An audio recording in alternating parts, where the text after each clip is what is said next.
Hello and welcome back to my channel. It's midsummer, 4 a.m. and I'm sweating. Can't use the AC because of the noise that's making. The only thing that's keeping me alive is watermelon. In today's episode, I'm painting a slice of watermelon.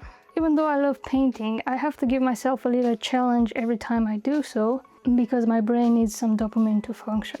And nothing would get done unless it's a small challenge. So today, or tonight, I decided to paint this 20 by 20 centimeter piece, watermelon piece. See how quickly I can finish it. What you're seeing is pretty sped up with little bits of real-time painting, so you can appreciate how slow the process is. Even though you see a video that's around 6 minutes long, the whole process took around 3 hours, and I call that quick. I wish I can do a painting in like 30 minutes, just like very blocky and just the big shapes and nothing fancy. I guess that's another challenge for another episode. Without further ado, let's get into it.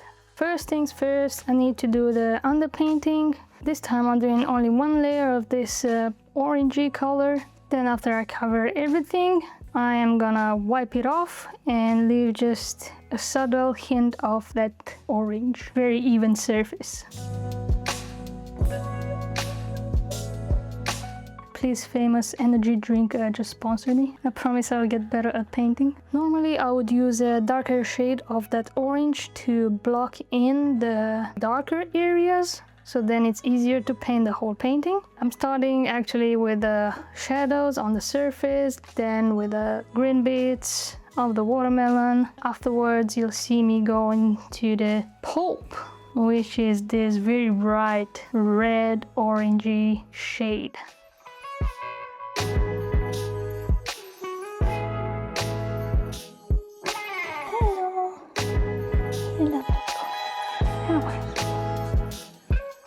I'm not gonna go too much into the details of this painting because it's pretty straightforward and it's an easy shape, easy color scheme, nothing too fancy. It's just for me to see how quickly I can finish a piece.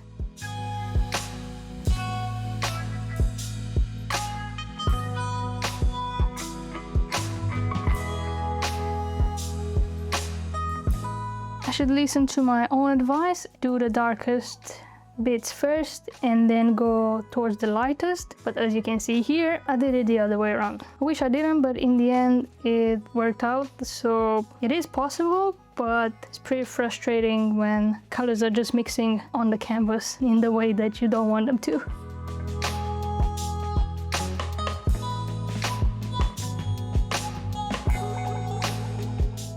Now I would like to talk about a subject that's pretty important in any sort of creative field, which is quality versus quantity. Which one takes over? As a beginner, it's very important to do a lot of work, create a lot of pieces.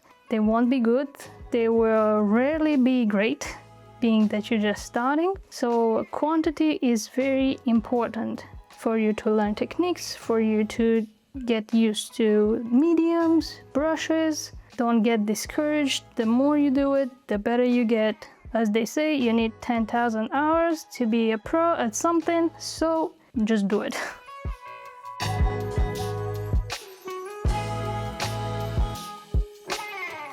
Everybody's talking about quality over quantity, which actually is true, but only in the matter of sharing your work. You only want to share the best of your work if you want to attract clients, if you want to sell, if you want people to get inspired. You have to catch their eye with the quality. Of course, showing the process, showing the behind the scenes, it's important as well. People fall in love with the story, people fall in love with you. Not romantically, but with your work and with your style and with your technique, with your approach. When it comes to sharing your work, quality is more important than quantity. I know social media wants you to post maybe 10 reels a day, which is very unrealistic unless this is all you do all day all night. Just record everything and post like a maniac. If I was you, I wouldn't waste my time recording everything out of my process, but little bits and pieces, put it together if you have time, post it out there. But again, don't feel the pressure that every sketch that you create, every painting that you create has to go out there and for people to see it. If you're not happy with what you created, you don't share it. As simple as that. Just put it in a drawer. If you hate it, throw it in a bin. I wouldn't. I would just reuse that piece of paper or canvas and paint on top of it.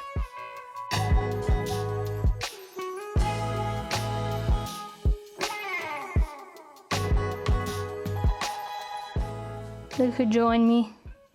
Eventually he kind of falls asleep in a sitting position, which is so funny. It's always nice to have him around when I'm painting.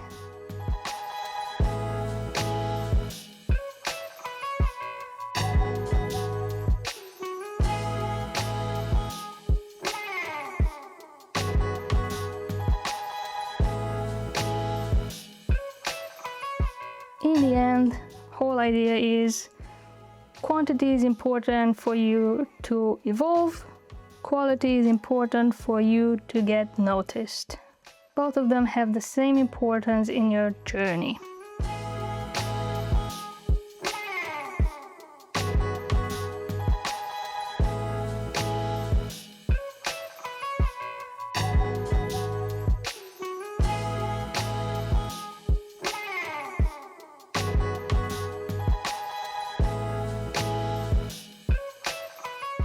Before I show you the final piece and how it looks like after I varnish it, as a sneak peek for the Star Wars fans, I'm working on a piece with Chewbacca.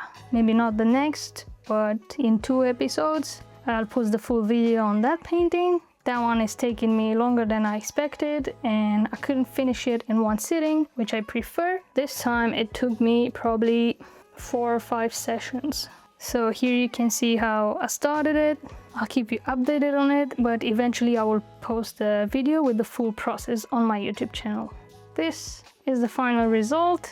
I'm pretty happy with how it turned out, even though I messed up the academic steps. It's not always about following the rules. If it turns out the way you want it to, that's what matters.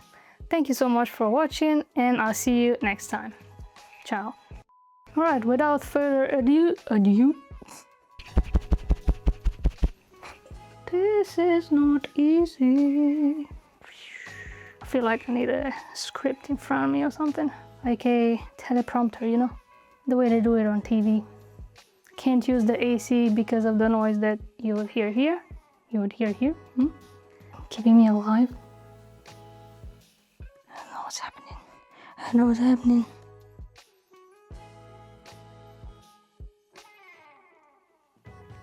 Alright, we're back. Madre mia. What?